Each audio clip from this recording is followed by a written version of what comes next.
Good morning. So today is the 2nd of June and it's the day before my interview. So I'm dressed, I'm ready for the day, and today currently just going to have some grapefruit, some fruit, and also some pear and apple crumble. So I'll show you. I just basically warmed it up. Yes, I hope you can see. And then here I've got my vitamins. So on and off I take B12, and this is vitamin D. And because of like the pandemic, I've been taking zinc here and there every so often. And I'm gonna have this crumble with some soy milk. And yeah, so this is how, so I'm just gonna right now in preparing for my interview, I'm gonna download the app. So I've got 2 interviews tomorrow, one at 11 and one at 2. So one of them is on Skype. I have Skype, but I think I deleted it last week because I needed memory. And the second one's on Microsoft Teams. So I have it on my phone because last time I tried to download it on my computer, but it didn't work. So I'm going to download it as I eat today. So just having prep, just download the apps you need to get beforehand. If your email as well is not compatible with Microsoft Teams, then you may have to make an email. But if you have Hotmail, then it should be fine. So just getting this prep, so on the day you're not flustered or you're not thinking, oh, I haven't got this, I haven't got that. So making sure you get all the things done ready. So see you. So there it is, the apple and peach crumble. Plum, sorry, apple and plum. And then I put some soy milk, and yeah, having my 5 a day in the morning.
Just so happy that I actually clicked the thing again, because I clicked the link that I'm going to use tomorrow, and it's basically Skype for Business. I didn't know that there was actually Skype for Business. I just thought Skype was Skype, so that is great. And this is the reason why I really recommend doing things the day before, like downloading all softwares that you need for your interview.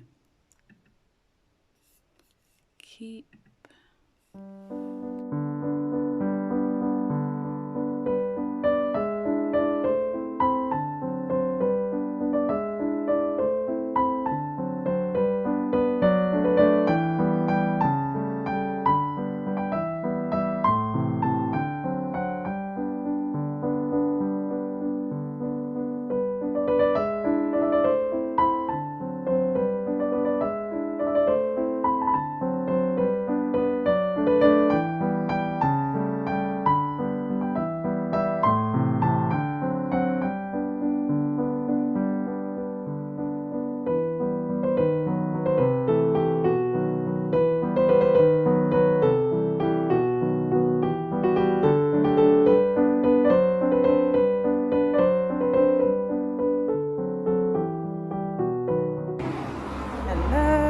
So just on my evening walk, and as I get back, I'm just going to put my clothes out for the interview tomorrow and see how everything goes. I'm hoping that it's going to be a nice day, and hopefully the questions will be ones that I can answer.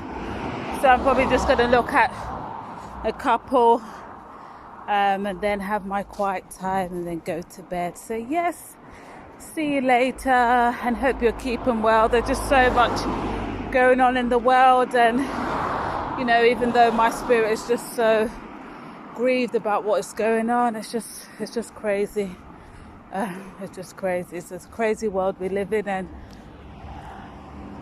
so just checking if a car's coming.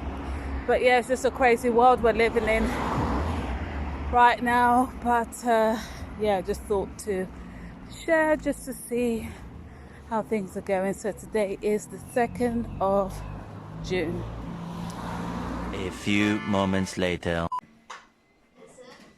Don't make them see your weaknesses, okay? Because they're going to be looking for them. So don't you highlight them. And that is exactly what it is. That was the question of group work. They then went on to ask about challenging behaviour, which I was not prepared for because of this job. I didn't think within chronic pain there'd be challenging behaviour. But they asked how I dealt with challenging behaviour before and how do I deal with it. And so luckily I've had a lot of experience with challenging behaviour, working with people with autism and people with late stage dementia.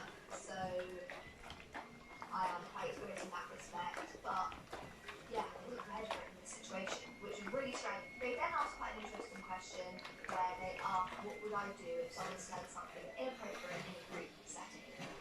And I like this one because it kind of gave you a real life situation, which I did think they were going to do more of, and they didn't, so I did quite like this question.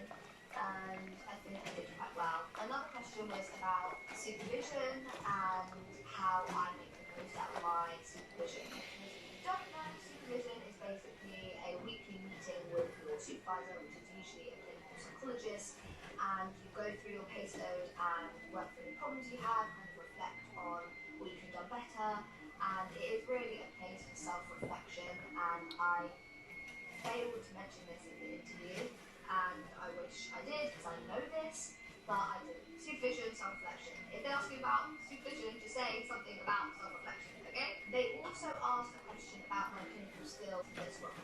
So yeah, I kind of panicked with that question because I wasn't prepared for it. I'm the kind of person who likes having a list. So if I prepared a list before, like what my clinical skills were and how I learned it, because I went on the clinical psychology website thing. I'll link it down below if you guys want. Just comment below if you want it. I'll send it to you. And they basically have a whole list, like a huge list of questions that have been asked in assistant psychologist interviews and also for the doctorate. But it is just a massive list. So to go through all of them, like it would just be stupid. So I kind of briefly wrote over them and had like an overview. But yeah, some of these questions didn't actually appear on that list. So hopefully this video will be of value to someone. So they were kind of hard questions, but like I said, I don't think it was the questions that was the problem. I think it was more my nerves and how that impacted me. To be fair, I say nerves. I don't know if it was nervousness or like the pressure I was putting on myself, because like this is real life. Like this is a real life job and it has the potential to like jumpstart my future, which is why I think there was so much pressure on me from me. I just wish that wasn't the case. So I think my first tip for nailing your assistant psychologist interview would be to just go in calm. Try and see it as a conversation rather than like question and answers, because it is just a conversation by the end of the day. They do just want to get to know you and know what you know and how you could benefit their team.